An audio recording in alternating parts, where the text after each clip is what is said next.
Hey, my name is Ryan Livingston, and I've been into power equipment my entire life. Since I was a little kid, I was trying to get my hands on old scrap engines I could tear apart. I was just so interested in them. I ended up going to school for power mechanics and for auto service, and then some other things where I just stayed in careers that were involved with this the whole time.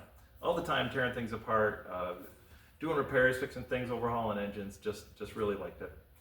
The other day, a friend of mine said, I'd like to diagnose my own issues when I have no start conditions, or where things won't run or won't keep running or won't even attempt to start. And he said, I bet you need like really sophisticated equipment to diagnose it though. And I said, not at all. In fact, there's only about 4 things I use to diagnose no start conditions. So that's what this video is for. I've always wanted to shoot a quick video on to show just how simple it can be to diagnose these things. So let's get started. I'm going to show you these little pieces of equipment and how they relate to how I approach a no start condition. All right, here's a great example. This is a, I don't know, 20 to 25 year old Craftsman riding mower. And it's got either a no start or no run condition, I'm not sure. We cleaned it up. I love to go ahead and pressure wash equipment when I get it, just to get it really clean. I'm not real worried about water getting anywhere except for maybe in the vent of the fuel, around the air filter area. But as long as you're careful, you can really clean up the cooling fins, make sure you got any squirrel nests out of there, and it just makes working on it a lot more enjoyable. All right, let's talk about how we approach this. Here's all of our test equipment. And there's actually, of course, a little bit more that I normally use. But just to keep things simple, we're going to go in order of the probability of things going wrong. Most of the time, a no start issue or something that is not able to even try to start is related to the starting system. So I'm going to put the key over here first. The next most common thing is we have maybe a fuel issue. Maybe there's some varnished fuel that's sitting in the float bowl, or we've got some water in the fuel in the tank, or some stuff is built up inside the carburetor and it's affecting our mixture. So that's another possibility. I'd say the third most common thing is there is an ignition problem. So then we're going to look at the ignition system next. And then that fourth area, we're going to look at the mechanicals of the engine. That's the way we're going to actually check the systems out. All right, let's get started. We're just going to generally check anything out, see if anything's blatantly wrong. Like, is there a connection rod coming out the side of the engine?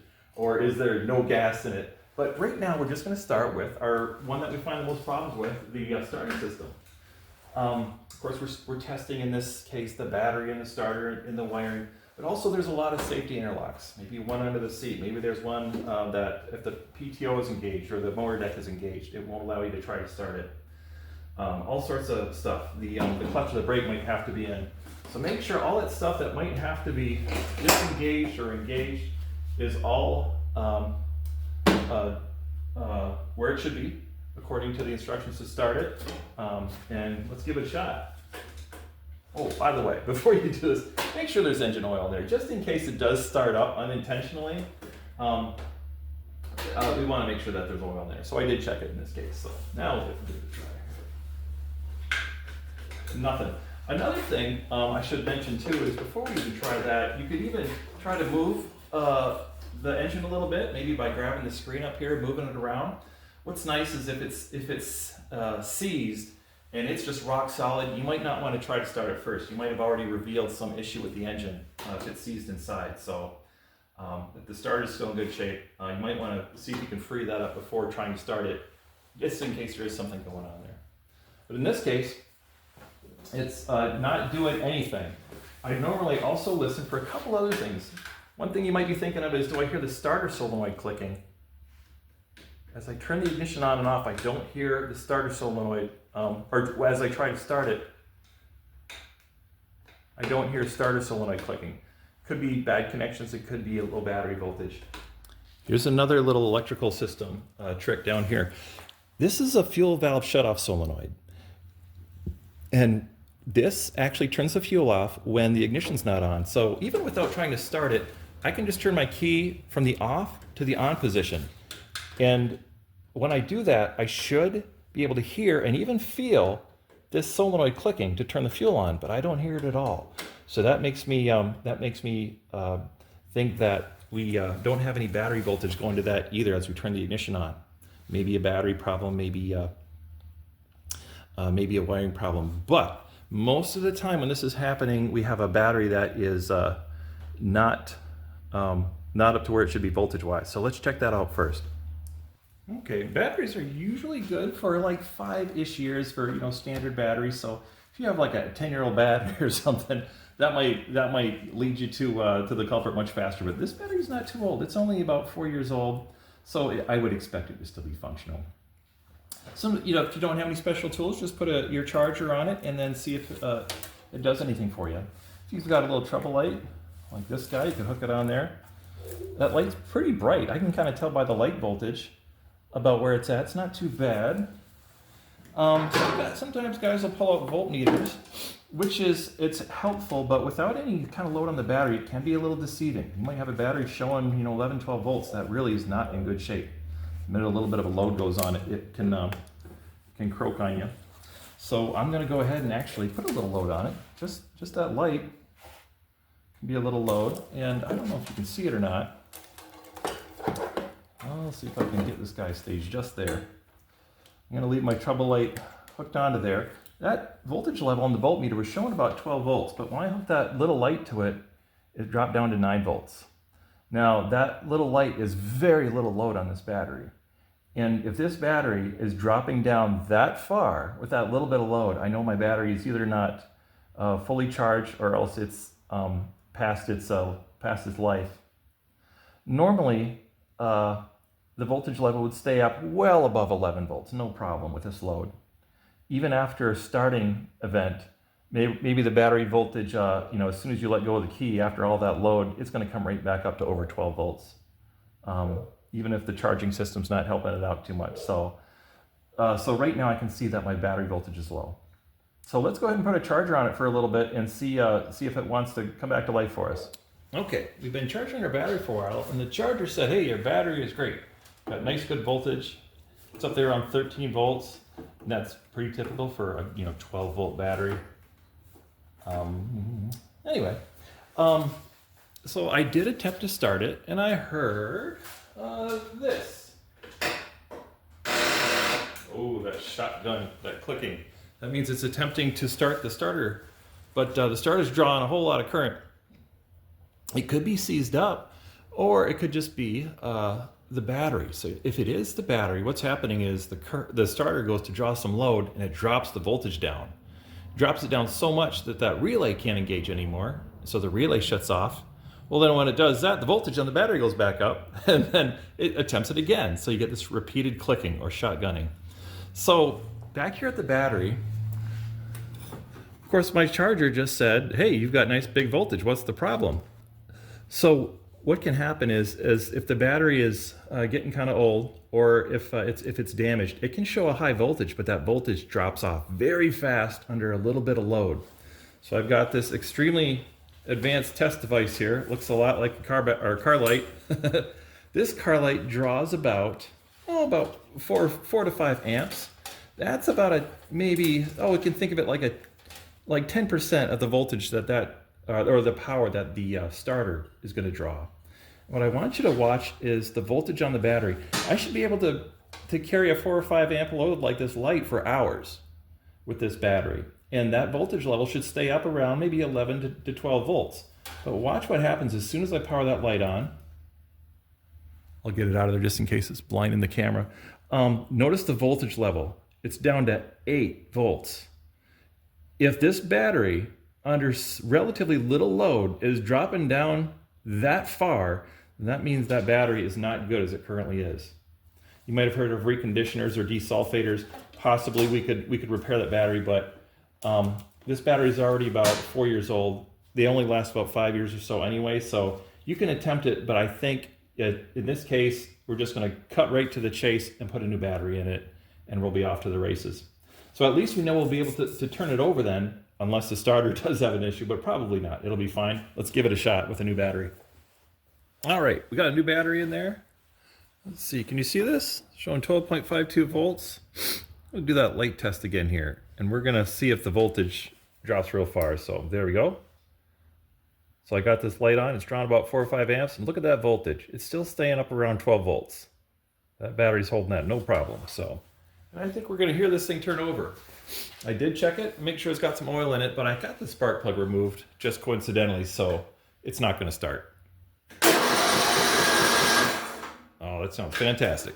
I came back here and I turned on the ignition, and now listen real close as I turn the key from off to on. I'm not sure if you can hear that, but I can hear that solenoid clicking, and I can feel it too. So the little plunger up in there that's turning the fuel on and off is now moving. It was not before. Okay, I've got the lights turned down a little bit for this one. This is the third thing to check. Well, I should say it's the third thing that happens most in terms of how often problems are, but it's so easy to check. I usually check it a little bit earlier on in the sequence.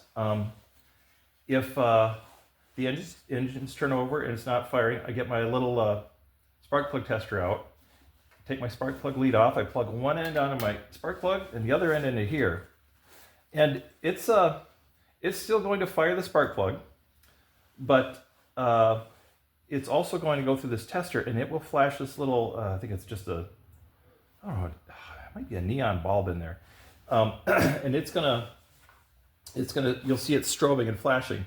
That means that the ignition system's working. And the ignition system on these engines are very simple these days.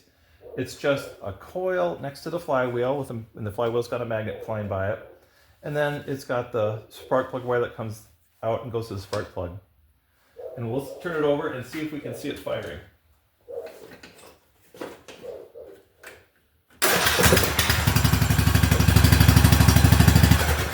Well, it did more than just show that the ignition system was working. It started running.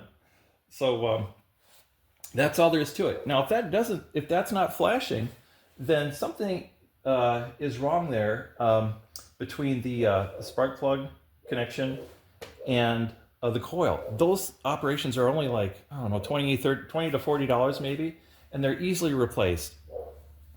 So if you don't see the spark flash in there, then very likely you could just replace that coil. The only thing that would otherwise prevent it from firing is if it's grounded. It's basically another lead coming off the coil that is connected to the key that will prevent it from firing. But that grounding wire would have to be hitting something on the metal frame of the lawn tractor or the lawnmower or whatever kind of equipment you got to prevent it from happening. Most of the time though, something in the coil is just kind of deteriorated, rusted apart, or failed. For some reason, this engine has every last one of its cooling fins knocked off. So I had to get into it. I saw plastic pieces falling around, so they must have just got close to something and came apart. But anyway, while I was in here, I just wanted to show you that ignition system. It's just this coil here, and then the spark plug lead that goes to the spark plug. So if you're not getting spark plug firing, replacing that unit typically resolves it. When you go to put it back in, I use this high-tech thing, looks like a business card. It's got 2 screws typically, and there might be 1 or 2 of these coils on, depending on how many cylinders there are. But when you put it on, there'll be some adjustability in and out. In order to set the clearance between, they got to be pretty darn close, but they can't touch the clearance between these laminated cores and the flywheel. I usually just, before I put it on, I just stick a business card in there on the magnet area, or on the flywheel where the magnet is, and then I slide this ignition coil up against it, and that usually provides a good clearance between the two.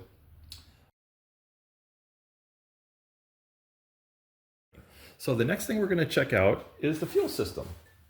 So in this case, I'll move you up here. We've got a little fuel tank, and I'm just going to take that fuel cap off, and I'm going to visually look at the condition of the fuel, see if I can see any water or separation in there. If you're not sure what it looks like, you'll know. If you can see an odd layer in there or something that's discolored. If the fuel is really kind of brownish yellow, or if it smells funny, you'll kind of know. I think this is kind of old. The other area that we tend to get problems with is down here in the carburetor. This is really the only other area where you can have trouble with the fuel. we might have a lot of old fuel in the float bowl. In which case, if that fuel's smelling really bad and we suspect that we might have old fuel that's just in there and we're trying to get through it, you could always take off something on the bottom and drain it out, or take the bowl off. But more likely, especially if it's a really old machine, uh, just residue from the fuel, chemicals in the fuel build up or produce something inside the carburetor that starts to clog pathways. So it's the fuel related pathways that get built up in it. And when that happens, it starts to deliver less fuel for those pathways. That results in a very lean condition going into the engine. And sometimes you might find that it runs when you have a whole lot of choke on, but when you take that choke off, it dies. It's a really good sign, pretty much almost a certainty that you've just got a lot of buildup in the carburetor. You can rebuild carburetors, but these days China offers about a replacement for every carburetor out there for about $20 or less. So, and they might not necessarily need to be meeting emissions, so they could make them a little richer and make the engine a little happier. So you can get in there and do that. So for $20, it's if you're down to that part, sometimes it's easiest just to swap it out and go. You might need to make a couple simple adjustments, but that is very frequently a path to success for these guys. Sometimes I'll pull fuel out and I'll look at it in a glass jar. So it's more representative, but this is a good example of fuel that is past its expiration date. New fuel will be quite clear. This one's got kind of a cloudy brown color to it. So, and you can kind of smell it smells a little old. Okay, so if the carburetor gets kind of clogged up in the fuel pathways, we get a really lean condition. So the telltale sign of that is it starts and runs with the choke on, but when we turn the choke off and we make it really lean, it doesn't run at all. Conversely, I'm going to group the air filter in here along with the fuel system category. If the air filter gets really clogged, then that can cause us to get into an overly rich condition. So not enough air, too much fuel. And the telltale sign of that is it doesn't want to start with the choke on because it's way too rich. So you take the choke off and all of a sudden it starts like a dream. And then, but as it warms up and things start to get a little leaner when that happens, then it dies off. So it starts easy with the choke off and has difficulty starting with the choke on. You might have a clogged air filter. As part of the fuel system, I'm also going to include the carburetor operation. Now it might seem like there's a lot going on, but it's really easy to break down. First, there's really only two mechanisms on the carburetor. There's the choke, and that's this little operation right here. It's just going to shut off air supply to the carburetor. That helps it when you're starting, and also it helps pull in a lot of fuel real quick to help get the engine started. In this case, as you go past full throttle, this little lever here comes up, pushes on there, and it chokes the engine. After it's run, you go back down to the normal running range and the choke is off.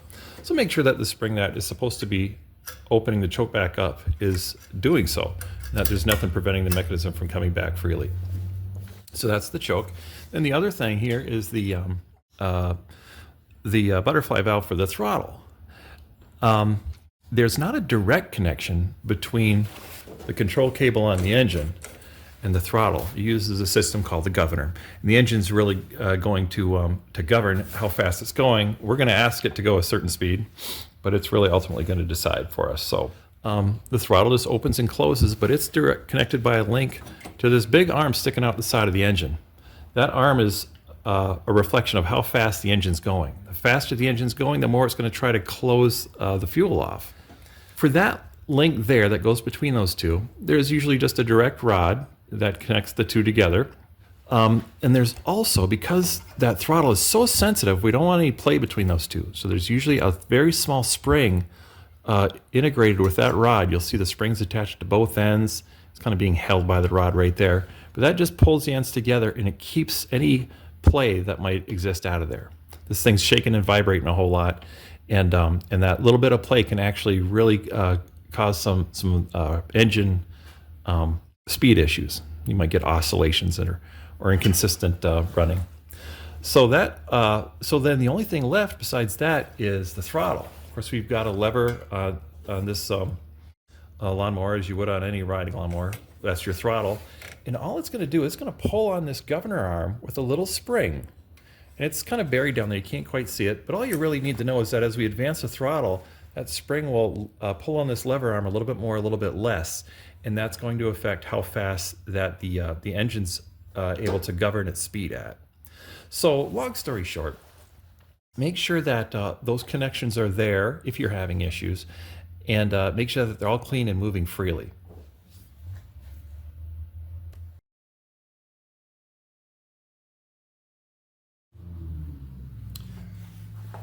So you're turning over fine. You've got good fuel in the carburetor. You're pretty confident the carburetor is good. Um, you've got spark and it's still not wanting to run. Um, so there's all the mechanics inside the engine. There's valves, there's pistons, there's camshafts. There's a lot going on. We're going to disconnect the spark plug and pull it out. I've already had it loosened. And we're going to do a compression check. So these compression testers you can get for, oh gosh, probably in the 20s to $30. They probably got some higher end ones. But all it is just a pressure gauge, and it'll hold its reading. And in order for us to get a good amount of pressure on the pressure gauge, the valves inside, and the valve trains, and the camshaft, and the gears, everything has to be working pretty darn well, because the intake valve has to be open to pull in air. Both the valves have to close to get compression, so we can really evaluate a massive part of the engine's operation just with this one simple reading. So it's rare that something has gone mechanically that bad, but at least it'll give you an idea of whether or not something has massively failed inside the engine, and also it'll give you an idea of how tired or how worn the engine is. If the piston rings aren't sealing, if the oil's not getting around, you might have relatively low pressure. Let's say less than 40 psi would be really low. Good high pressure would be 60 to maybe 150 psi. In order to really pull in a lot of air and see how it's doing, though, we're going to go to full throttle to open up the carburetor all the way so we can draw in as much air as possible. And I've got my the spark plug's disconnected, so it's not going to start for us. And we're just going to turn it over until we see that needle stop climbing. Let's give it a shot. Whoops. That's it. We've got about 95 psi. That's excellent. This engine's about 20 years old, so if something was really wrong, like I said, we would have had probably less than 40. So I know that all the mechanics inside the engine that we've been talking about is good. That's all there is to it. What we talked about will cover 99% of the issues out there. So just to recap, before even starting, get as many clues as you can. If you're working on for somebody else, get as many clues as you can from them. Ask them a lot of questions. This can really help us narrow down to one of these 4 categories. Before you start, just give it a good look over and make sure it's got fuel and oil in it. At that point, now we're ready to start marching through our 4 categories. So number 1 was the starting system. That's where we just use the key and our ears. We're listening to solenoids for activity. I did break out a voltmeter a few times, and I even used a little light to load the system with to get readings. So those are really nice, great to use if you're interested in it, but not critical. Consider how old the battery is too. If you even suspect the battery, and the battery is like 4 or 5 years old, go ahead and replace it, because it's probably only going to last another year or 2 anyway. So it's not like you're making a really bad decision by trying that. Number 3, the ignition with this test the ignition system with the spark tester if you have one, just because it's very easy to do. It can be something you can knock out quick. Number 2 is the fuel and air system. This actually is, number 3.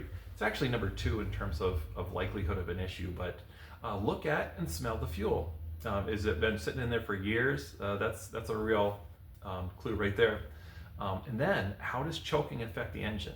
Did the engine start very easily without choking it? Did it fail to keep running unless you left the choke on? Those are the things that we talked about earlier that can help you determine issues there. And then finally, there's the mechanical system. This is the one where we just use our compression tester to check out the health of the mechanics inside the engine. And that's it. Give me a note if you have any other comments or thoughts. But good luck.